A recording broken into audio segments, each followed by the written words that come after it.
B an എക്സ്പേർട്ടിൻ്റെ മറ്റൊരു വീഡിയോയിലേക്ക് എല്ലാവർക്കും സ്വാഗതം. ഇന്ന് മൈക്രോസോഫ്റ്റ് ഓഫീസ് എക്സലിൽ ABS എന്ന് പറയുന്നൊരു ഫംഗ്ഷനാണ് നമ്മൾ യൂസ് ചെയ്യാൻ പോകുന്നത്. അതൊരു സിമ്പിളായിട്ടൊരു എക്സാമ്പിൾ വെച്ചിട്ട് ഞാൻ കാണിച്ചു തരാം.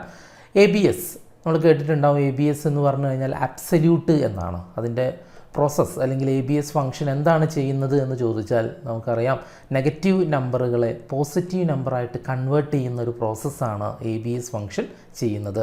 നമ്മൾ സ്കൂൾ ലെവലിലൊക്കെ പഠിച്ചിട്ടുണ്ടാവും അബ്സല്യൂട്ട് എന്ന് പറയുന്ന മാത്സിനകത്ത് അല്ലേ. അതായത് -5 എന്ന് കൊടുത്തു കഴിഞ്ഞാൽ അതിനെ നമ്മൾ +5 ആയിട്ട് റെപ്രസെൻറ്റ് ചെയ്യുന്ന ഒരു ജോലിയാണ് നമ്മൾ ABSലൂടെ ചെയ്യുന്നത്. ഓക്കെ, അപ്പോൾ അതിൻ്റെ ഫുൾ ഫോം എല്ലാവരും ഓർമ്മിക്കുക. ABS എന്ന് പറഞ്ഞാൽ അബ്സല്യൂട്ട് എന്നാണ്. അപ്പോൾ എക്സലിൽ ഇതിൻ്റെയൊക്കെ ആവശ്യം നമുക്ക് എപ്പോഴാണ് ആവശ്യം വരിക എന്നുള്ളതാണ് ഇന്ന് നമ്മൾ പ്രധാനമായിട്ടും ഡിസ്കസ് ചെയ്യുന്നത്. കൂടാതെ നമുക്ക് ഇക്വേഷനകത്തൊക്കെ നമുക്ക് സിമ്പിൾസുകൾ യൂസ് ചെയ്യാൻ സാധിക്കും. അതായത് ചിഹ്നങ്ങൾ, അതായത് ആൾട്ട് കോഡുകളൊക്കെ യൂസ് ചെയ്തിട്ട് നമുക്ക് ചെയ്യാൻ സാധിക്കും. ഇപ്പോൾ ഞാനൊരു സിമ്പിളായിട്ട് എക്സാമ്പിൾ കാണിച്ചു തരാം. നമുക്കറിയാം മൈക്രോസോഫ്റ്റ് വേർഡിനകത്തൊക്കെ നമ്മൾ ഒരുപാട് സിമ്പിൾസുകൾ യൂസ് ചെയ്യാറുണ്ട്. അപ്പോൾ ഞാനിവിടെ മൈക്രോസോഫ്റ്റ് വേർഡ് ഇവിടെ ഓപ്പൺ ചെയ്യാം. ഞാൻ വിൻഡോ കീ 6 അടിച്ചു, ഇവിടെ വിൻവേർഡ് എന്ന് ടൈപ്പ് ചെയ്തിട്ടുണ്ട്. അതിനുശേഷം നമ്മൾ ഓക്കെ അടിച്ചു. ഓക്കെ, ഞാൻ ചിഹ്നങ്ങളെക്കുറിച്ച് ചെറിയൊരു കാര്യം പറയാനാണ് പോകുന്നത്. ഓക്കെ, അപ്പോൾ ഈ ചിഹ്നങ്ങളെല്ലാം തന്നെ നമുക്ക് എക്സലിനകത്ത് ഇക്വേഷനകത്ത് യൂസ് ചെയ്യുക എന്ന് പറഞ്ഞു കഴിഞ്ഞാൽ വളരെ നല്ലൊരു കാര്യം തന്നെയാണ്. ചില സാഹചര്യങ്ങളിൽ നമുക്കത് യൂസ് ചെയ്യേണ്ടതായിട്ടും വരും. ഓക്കെ, ഇപ്പോൾ ഒരു എക്സാമ്പിൾ പറയുകയാണെങ്കിൽ കീബോർഡിനകത്ത് നമ്മളിപ്പോൾ ഒരു ആൾട്ട് അമർത്തിയിട്ട് 1 എന്ന് പ്രസ് ചെയ്ത് കഴിഞ്ഞാൽ കണ്ടോ ഒരു സ്മൈലി ഫേസ് വരുന്നു. അതുപോലെ തന്നെ ആൾട്ട് 2 അടിച്ചു കഴിഞ്ഞാൽ കണ്ടില്ലേ ഒരു ബ്ലാക്ക് കളറിലുള്ളൊരു ഫേസ് വരുന്നു. അതുപോലെ തന്നെ ഒരു എക്സാമ്പിൾ ആൾട്ട് അമർത്തിയിട്ട് ഒരു 23 എന്ന് അടിച്ചു കഴിഞ്ഞാൽ കണ്ടില്ലേ ഈ ഒരു ആരോ മാർക്കാണ് വരുന്നത്. അതുപോലെ തന്നെ ആൾട്ട് അമർത്തിയിട്ട് 18 എന്ന് അടിച്ചു കഴിഞ്ഞാൽ കണ്ടോ മുകളിലേക്കും താഴേക്കുള്ള ആരോ മാർക്ക് വരുന്നു. ആൾട്ട് 23, അതുപോലെ തന്നെ Alt 24, okay Alt 24, Alt 25, Alt 26, Alt 27 കണ്ടോ. ഓരോ ആൾട്ട് അമർത്തിയിട്ട് ഈ നമ്പർ അടിക്കുമ്പോഴും നമുക്ക് എന്ത് വരുന്നുണ്ട്, ഓരോരോ സിമ്പിൾസുകൾ വരുന്നുണ്ട്. ഓക്കെ, അപ്പോൾ നമുക്കിപ്പോൾ ഒരു 90 ഡിഗ്രി എന്നൊക്കെ അടിക്കണമെങ്കിൽ 90 എന്ന് ടൈപ്പ് ചെയ്തിട്ട് ആൾട്ട് അമർത്തിയിട്ട് 176 എന്ന് ടൈപ്പ് ചെയ്ത് കഴിഞ്ഞാൽ കണ്ടോ 90 ഡിഗ്രി എന്നുള്ളൊരു സിമ്പിൾ നമുക്ക് ലഭിക്കുന്നുണ്ട്. അതുപോലെ തന്നെ ആൾട്ട് 9745 കണ്ടോ ഒരു ബോക്സിനകത്ത് ടിക്ക് മാർക്ക്. അതുപോലെ തന്നെ ആൾട്ട് 9746 കണ്ടില്ലേ ഇതേപോലെ ഒരു ക്രോസ് മാർക്ക് ഒരു ബോക്സിൻ്റെ ഉള്ളിൽ. അതുപോലെ തന്നെ ആൾട്ട് 10003 കണ്ടോ ഒരു ടിക്ക് മാർക്ക്. ഇതൊക്കെ വരുന്നുണ്ട് അല്ലേ. അപ്പോൾ ഇതൊക്കെ നമ്മൾ മൈക്രോസോഫ്റ്റ് വേർഡിനകത്ത് ചെയ്യുന്ന കാര്യങ്ങളാണ്. ഇത് നമുക്ക് എക്സലിനകത്തേക്കും എന്ത് ചെയ്യാൻ പറ്റും, കൊണ്ടുവരാൻ പറ്റും. ഓക്കെ, അപ്പോൾ ഞാൻ ഇന്ന് അങ്ങനത്തെ ഒരു കാര്യമാണ് ഇന്നത്തെ വീഡിയോയിൽ ഡിസ്കസ് ചെയ്യാൻ പോകുന്നത്. ഓക്കെ, അപ്പോൾ ഞാനൊരു മൊബൈൽ ഷോപ്പിൻ്റെ ഒരു കണക്കാണ് എഴുതാൻ പോകുന്നത്. ഒരു മൊബൈൽ ഷോപ്പിൽ ഒരു മൊബൈലിൻ്റെ ഡീറ്റെയിൽസുകൾ, അതായത് അതിൻ്റെ പഴയ വിലയും പുതിയ വിലയും നമ്മൾ എഴുതുന്നു. ഓക്കെ, അതിനുശേഷം ഞാൻ ചിലപ്പോൾ പഴയ വില ഒരു എക്സാമ്പിൾ ഒരു മൊബൈലിന് 10,000 രൂപയാണെന്ന് വിചാരിക്കാം. ഓക്കെ, ചിലപ്പോൾ ഒരു മാസം കഴിഞ്ഞാൽ ചിലപ്പോൾ അതിൻ്റെ വില എന്താവും, ഒരു 8,000 രൂപയായിട്ട് ചിലപ്പോൾ വില കുറയും. അതുപോലെ തന്നെ ചില മൊബൈലിന് ആദ്യം 10,000 രൂപയാണെങ്കിൽ ചിലപ്പോൾ 12,000 രൂപയായിട്ട് അത് കൂടാനും ചാൻസ് ഉണ്ട് അല്ലേ. അതായത് ഏതൊരു പ്രൊഡക്റ്റ് അത് നമ്മൾ മാർക്കറ്റിനെ ഡിപ്പെൻഡ് ചെയ്തിരിക്കും. അപ്പോൾ ഏതൊരു പ്രൊഡക്റ്റ് ആയാലും ഞാൻ മൊബൈലൊരു എക്സാമ്പിളായിട്ട് എടുത്തതാണ്. ഓക്കെ, അപ്പോൾ ഞാൻ ഇന്ന് ചെയ്യാൻ പോകുന്നത് എന്താണെന്ന് വെച്ച് കഴിഞ്ഞാൽ ഒരു സെല്ലിനകത്ത് കൂടിയ വില, അതായത് ഒരു മൊബൈലിൻ്റെ വില പഴയതിനേക്കാളും കൂടിയിട്ടുണ്ടെങ്കിൽ നമുക്ക് മുകളിലേക്ക് ആരോ മാർക്ക് ഡിസ്പ്ലേ ചെയ്യണം. അതുപോലെ തന്നെ കുറഞ്ഞിട്ടുണ്ടെങ്കിൽ താഴേക്ക് ആരോ മാർക്ക് ഡിസ്പ്ലേ ചെയ്യുക. ഓക്കെ, എക്സലിനകത്താണ് നമ്മളിത് ചെയ്യാൻ പോകുന്നത്. ഓക്കെ, അപ്പോൾ വളരെ സിമ്പിളാണിത്. അപ്പോൾ ഈ ആൾട്ട് കോഡ് നമ്മളൊരു ഇക്വേഷനകത്ത് യൂസ് ചെയ്തിട്ടാണ് ഈ ഒരു പ്രോസസ്സ് നമ്മൾ ചെയ്യാൻ പോകുന്നത്. ഓക്കെ, അപ്പോൾ ഈ ഒരു ആരോ മാർക്ക് നോക്കിക്കഴിഞ്ഞാൽ മനസ്സിലാവും ഈ മൊബൈലിൻ്റെ വില കൂടിയതാണോ അല്ലെങ്കിൽ കുറഞ്ഞതാണോ എന്നൊക്കെ നമുക്ക് മനസ്സിലാവും. അപ്പോൾ ഇന്നത്തെ ഒരു ഹൈലൈറ്റ് എന്ന് പറഞ്ഞാൽ ഇതാണ്, ഇത്തരം സിമ്പിൾസുകൾ നമുക്ക് എങ്ങനെയാണ് ഇക്വേഷനകത്ത് യൂസ് ചെയ്യുക എന്നുള്ളത്. ഓക്കെ, അപ്പോൾ എന്തായാലും നമുക്ക് വീഡിയോയിലേക്ക് കിടക്കാം. ഞാനിവിടെ എക്സൽ ഓപ്പൺ ചെയ്യാൻ പോവാണ്. ഓക്കെ, ഞാൻ വിൻഡോ കീ 6 അടിച്ചു, അതിനുശേഷം എക്സൽ എന്ന് ടൈപ്പ് ചെയ്തു. ഓക്കെ, എക്സലിൻ്റെ സ്പ്ലാഷ് സ്ക്രീൻ വന്നു. അതിനുശേഷം നമ്മൾ ബ്ലാങ്ക് വർക്ക് ബുക്ക് സെലക്ട് ചെയ്തു. ഓക്കെ, ഞാൻ ഇതിൻ്റെ ഷീറ്റ് ഒന്ന് സൂം ചെയ്യാം. ഓക്കെ, ഞാനിവിടെ ടൈപ്പ് ചെയ്യുന്നത് ഒരു എക്സാമ്പിൾ മൊബൈലിൻ്റെ ഒരു മോഡൽ നമ്പർ, അതുപോലെ തന്നെ മൊബൈലിൻ്റെ ഓൾഡ് പ്രൈസ് ആണ് നമ്മൾ ആദ്യം കൊടുക്കുന്നത്, അതുപോലെ തന്നെ ന്യൂ പ്രൈസ്. ഓക്കെ, അപ്പോൾ നമുക്ക് ഡിസ്പ്ലേ ചെയ്യേണ്ടത് എന്താണെന്ന് വെച്ച് കഴിഞ്ഞാൽ പ്രൈസ് ഡിഫറൻസ് ആണ് നമുക്ക് ഇവിടെ ഡിസ്പ്ലേ ചെയ്യേണ്ടത്. Price difference. ഓക്കെ, അതായത് വിലയിലുള്ള ഒരു വ്യത്യാസം. ഓക്കെ, അപ്പോൾ ഞാൻ ആദ്യത്തെ മൊബൈലിൻ്റെ മോഡൽ നമ്പർ എഴുതുവാണ്. അപ്പോൾ സാംസങ് A73 5G എന്ന് പറയുന്ന ഒരു മൊബൈലിൻ്റെ മോഡൽ നമ്പർ എഴുതുന്നു. ഓക്കെ, അതിനുശേഷം ഞാൻ തൊട്ട് താഴെ എനിക്ക് സാംസങ് A53 5G എന്നാണ് എഴുതേണ്ടത്. ഓക്കെ, അപ്പോൾ ഞാൻ കൺട്രോൾ D അമർത്തി ഇവിടെ പ്രസ് ചെയ്തിട്ട് ഓക്കെ ഇവിടെ ക്ലിക്ക് ചെയ്ത് കൺട്രോൾ D അമർത്തി. അപ്പോൾ മുകളിലുള്ള അതേപോലെ താഴേക്ക് വരും. അതിനുശേഷം ഈ 73 ഉള്ളത് 53 ആക്കി. ഓക്കെ, വീണ്ടും ഞാൻ കൺട്രോൾ D അടിച്ചു. അതിനുശേഷം നമുക്കിവിടെ S71 എന്നാക്കി, അല്ലെങ്കിൽ S70. ഓക്കെ, വീണ്ടും കൺട്രോൾ D അടിച്ചു. ഓക്കെ, അതിനുശേഷം നമുക്ക് ഡബിൾ ക്ലിക്ക് ചെയ്തിട്ട് ഇതിനകത്ത് കഴ്സർ വരുത്താം, അല്ലെങ്കിൽ കീബോർഡിനകത്ത് F2 അമർത്തിയാലും മതി. അങ്ങനെ ഒരു സെല്ല് നമുക്ക് എഡിറ്റ് ചെയ്യാൻ സാധിക്കും. ഓക്കെ, അപ്പോൾ അടുത്ത മൊബൈൽ നമ്പർ ഓക്കെ S80. ഇങ്ങനെ ഒരു 4 മൊബൈൽ നമ്പറാണ് നമ്മളിവിടെ കൊടുത്തിട്ടുള്ളത്, മൊബൈലിൻ്റെ മോഡൽ നമ്പേഴ്സ്. ഓക്കെ, ഇതിൻ്റെ ഓൾഡ് പ്രൈസ് കൊടുക്കുക. ആദ്യത്തെ മൊബൈലിൻ്റെ ഓൾഡ് പ്രൈസ് എന്ന് പറയുന്നത് 45,000 രൂപയാണ്. അതിൻ്റെ ന്യൂ പ്രൈസ് എന്ന് പറയുന്നത് 39,999 രൂപ. അപ്പോൾ ഇവിടെ കണ്ടാൽ മനസ്സിലാവും നിങ്ങൾക്ക് ഇതിൻ്റെ വില കുറയാണ് ചെയ്തത്. അപ്പോൾ ഈ പ്രോഡക്റ്റ് ലോഞ്ച് ചെയ്യുന്ന സമയത്ത് 45,000ഉം അതുപോലെ തന്നെ ന്യൂ പ്രൈസ് എന്ന് പറയുന്നത് കണ്ടോ ഏകദേശം ഒരു 5,000-ൽ കൂടുതൽ വില എന്ത് ചെയ്തിട്ടുണ്ട്, ഇതിനകത്ത് കുറഞ്ഞിട്ടുണ്ട്.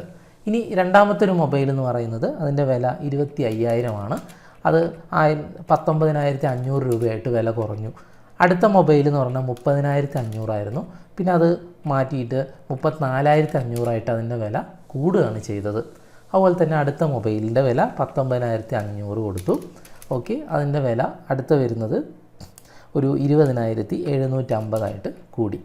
ഓക്കെ, അപ്പോൾ ഇത് മാർക്കറ്റിന് ഡിപ്പെൻഡ് ചെയ്തിരിക്കും. ഇതിപ്പോൾ മൊബൈലിൻ്റെ ഒരു എക്സാമ്പിൾ ഞാൻ എടുത്തതേ ഉള്ളൂ. ഇതിപ്പോൾ ഇപ്പോൾ കാറിൻ്റെയൊക്കെ ഡീറ്റെയിൽസുകൾ ഈവൺ ഒരു സൂപ്പർ മാർക്കറ്റിൽ പോയാൽ തന്നെ അറിയാം, പഴയ വില ആയിരിക്കില്ല പിന്നീട് പുതിയതായിട്ട് വരുന്നത്. ഓക്കെ, എല്ലാം നമ്മൾ റിയൽ ലൈഫിൽ നമുക്ക് അറിയുന്നതാണ്. ഓക്കെ, അപ്പോൾ നമുക്കിവിടെ കണ്ടുപിടിക്കേണ്ടത് പ്രൈസ് ഡിഫറൻസ് ആണ്. ഓക്കെ, അതായത് പഴയ വില തന്നിട്ടുണ്ട്, പുതിയ വില തന്നിട്ടുണ്ട്.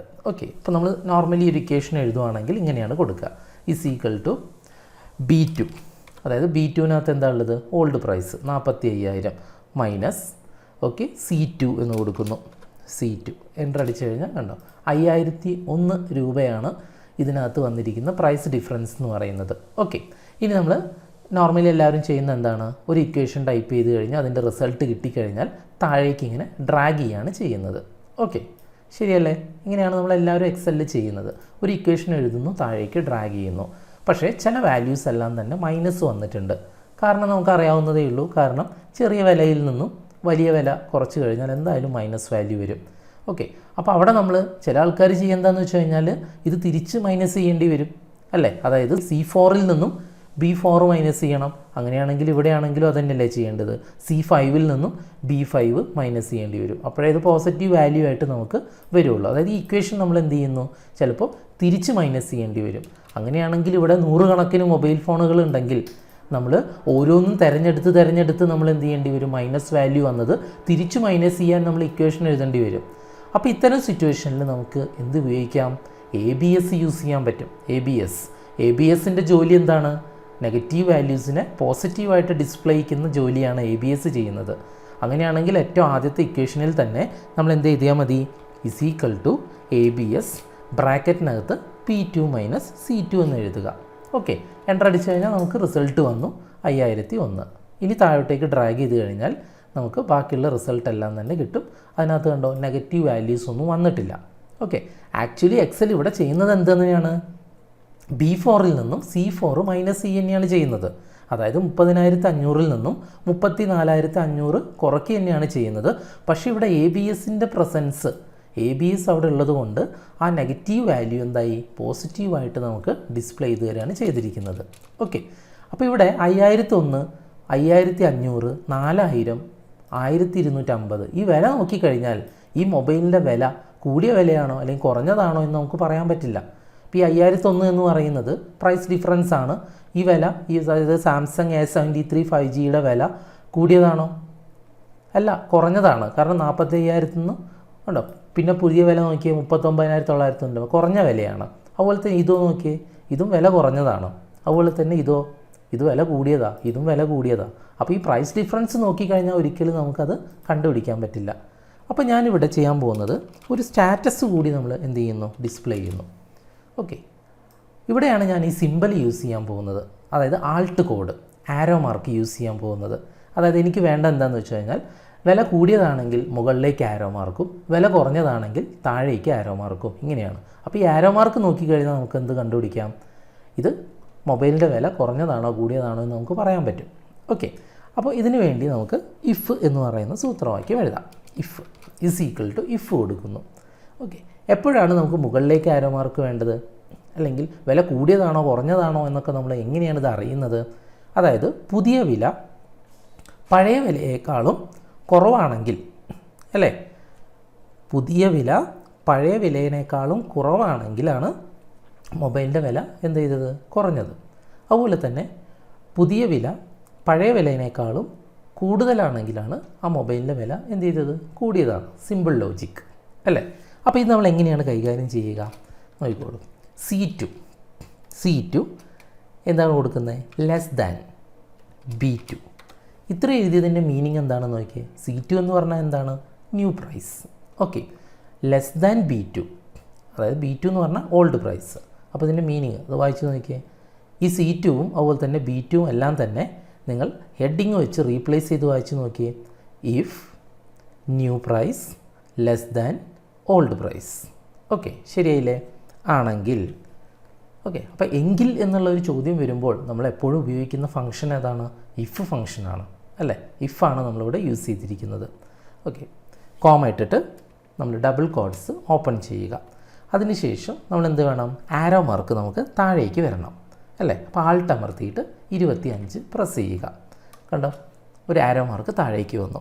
ഈ ആരോ മാർക്ക് നമ്മൾ കീബോർഡിനകത്ത് ടൈപ്പ് ചെയ്യാൻ പറ്റില്ലല്ലോ. ഓക്കെ, കീബോർഡിനകത്ത് അങ്ങനത്തെ ഒരു ആരോ മാർക്ക് ഉണ്ട്, പക്ഷെ അത് ടൈപ്പ് ചെയ്യാനുള്ള ആരോ മാർക്കല്ല. ഓക്കെ, അപ്പോൾ ഇവിടെ നമ്മൾ പ്രസ് ചെയ്തത് ആൾട്ട് 25. ഓക്കെ, അപ്പോൾ ഞാൻ നേരത്തെ കാണിച്ചെന്നില്ലേ മൈക്രോസോഫ്റ്റ് വേർഡിൽ ഇതാ ഈ സിമ്പിൾസ് എല്ലാം തന്നെ കാണിച്ചെന്നില്ലേ, ഓരോ ആൾട്ട് അമർത്തി പിടിച്ചിട്ട് ഓരോ കോഡ് അടിക്കുന്നു. ഓക്കെ, അപ്പോൾ താഴേക്ക് ആരോ മാർക്ക് ഡിസ്പ്ലേ ചെയ്തു. വീണ്ടും നമ്മൾ ഡബിൾ കോഡ്സ് ഓപ്പൺ ചെയ്തു. ആൾട്ട് ഏതാമർത്തുക, 24. കണ്ടോ, അപ്പോൾ മുകളിലേക്ക് ആരോ മാർക്ക് വന്നു, ബ്രാക്കറ്റ് ക്ലോസ് ചെയ്തു. കണ്ടോ, അപ്പോൾ ഇവിടെ നമ്മൾ റിസൾട്ട് ഡിസ്പ്ലേ ചെയ്തിരിക്കുന്നത് ഒരു ആൾട്ട് കോഡുകളാണ്. ഓക്കെ, എൻ്റർ അടിക്കാം. കണ്ടോ, താഴേക്ക് ആരോ മാർക്ക് വന്നില്ലേ. ഇനി നമ്മൾ താഴോട്ടേക്ക് ഡ്രാഗ് ചെയ്ത് കഴിഞ്ഞാൽ കണ്ടില്ലേ, ഇതും താഴോട്ടാണ്, ഇത് മുകളിലേക്ക്, ഇത് മുകളിലേക്ക്. കണ്ടോ, ഇനിയിപ്പോൾ എത്ര മൊബൈൽ ഉണ്ടെങ്കിലും നമ്മളിത് താഴേക്ക് ഡ്രാഗ് ചെയ്ത് കഴിഞ്ഞാൽ ഈ ആരോ മാർക്ക് ഡിസ്പ്ലേ ചെയ്യുന്നു. ഓക്കെ, അത് നോക്കിക്കഴിഞ്ഞാൽ ഈ മൊബൈലിൻ്റെ വില നമുക്ക് കൂടിയതാണോ അല്ലെങ്കിൽ കുറഞ്ഞതാണോ എന്ന് നമുക്ക് ഡിസ്പ്ലേ ചെയ്യാൻ സാധിക്കും. ഇത് വേണമെങ്കിൽ സെൻറ്ററിലേക്ക് നമുക്ക് ഒന്ന് അലൈൻ ചെയ്യുന്നു. ഓക്കെ, അപ്പോൾ ഇത്രയും സിമ്പിളായിട്ടുള്ളൊരു കാര്യമാണ് ഇന്നത്തെ വീഡിയോയിൽ നമ്മൾ ഡിസ്കസ് ചെയ്തത്. ഓക്കെ, അപ്പോൾ പ്രൈസ് ഡിഫറൻസ് ഒന്ന് നോക്കുക. ഇതിനകത്ത് നമ്മൾ യൂസ് ചെയ്തിരിക്കുന്നത് ABS എന്ന് പറയുന്ന ഒരു ഇക്വേഷനാണ്, ഒരു ഫംഗ്ഷനാണ് യൂസ് ചെയ്തിരിക്കുന്നത്. എന്തിനാണ്, നെഗറ്റീവ് വാല്യൂസിനെ പോസിറ്റീവായിട്ട് ഡിസ്പ്ലേ ചെയ്യാൻ വേണ്ടിയിട്ട്. ഓക്കെ, അപ്പോൾ ചെറിയ വിലയിൽ നിന്ന് വലിയ വില കുറച്ചാൽ പോലും നമുക്ക് നെഗറ്റീവ് വാല്യൂസ് ഡിസ്പ്ലേ ചെയ്യാതെ അത് പോസിറ്റീവായിട്ട് തന്നെ കാണിച്ചു തരും. പിന്നെ ഇവിടെ നമ്മൾ യൂസ് ചെയ്തിരിക്കുന്നത് ആൾട്ട് കോഡുകളാണ്. ഓക്കെ, ആൾട്ട് അമർത്തിയിട്ട് യൂസ് ചെയ്യാം. ഓക്കെ, ഇനിയിപ്പോൾ നമുക്കിവിടെ ആൾട്ട് 25 പ്രസ് ചെയ്യുന്നതിന് പകരം നിങ്ങളൊരു ആൾട്ട് 2 അമർത്തി കഴിഞ്ഞാലോ, അങ്ങനെയാണെങ്കിൽ ഇതാ ഈ ഒരു ഇതൊക്കെ ആയിരിക്കും വരിക, ഇതേപോലത്തെ സ്മൈലി ഫേസുകളൊക്കെ ആയിരിക്കും വരിക. ഓക്കെ, അങ്ങനെ ഒരുപാട് ആൾട്ട് കോഡുകൾ ഉണ്ട്. ഓക്കെ, അപ്പോൾ ഈ എക്സാമ്പിളും അതുപോലെ തന്നെ ഈ പറഞ്ഞ കാര്യങ്ങളെല്ലാം തന്നെ നിങ്ങൾക്ക് കൃത്യമായിട്ട് മനസ്സിലായി എന്ന് വിചാരിക്കുന്നു. എന്തായാലും ഒന്ന് ചെയ്തു നോക്കുക. ഓക്കെ, നമുക്ക് റിയൽ ലൈഫിൽ വളരെ യൂസ്ഫുൾ ആയിട്ടുള്ള ഒരു കാര്യം തന്നെയാണ് ഇതേപോലെ സിമ്പിൾസൊക്കെ ഡിസ്പ്ലേ ചെയ്ത് ഇക്വേഷൻസ് യൂസ് ചെയ്യുന്നത്. ഓക്കെ, ഇപ്പോൾ ബി ആൻ എക്സ്പേർട്ടിൻ്റെ ഇത്തരം വീഡിയോസുകൾ നിങ്ങൾക്ക് വളരെ യൂസ്ഫുൾ ആവുന്നു എന്ന് വിചാരിക്കുന്നു. ചെയ്യാൻ പറ്റുന്നു എങ്കിൽ തീർച്ചയായിട്ടും എൻ്റെ ചാനൽ നിങ്ങൾ സബ്സ്ക്രൈബ് ചെയ്യണം. ഓക്കെ, അതുപോലെ തന്നെ ബെല്ലൈക്കൺ ക്ലിക്ക് ചെയ്യുക. ഓക്കെ, ഞാൻ അപ്ലോഡ് ചെയ്യുന്ന പുതിയ പുതിയ വീഡിയോസ് എല്ലാം തന്നെ നിങ്ങൾക്ക് നോട്ടിഫിക്കേഷനായിട്ട് ലഭിക്കും. ഓക്കെ, അപ്പോൾ നമുക്ക് പുതിയൊരു ടോപ്പിക്കുമായിട്ട് അടുത്ത വീഡിയോയിൽ കാണാം. അതുവരേക്കും ബൈ.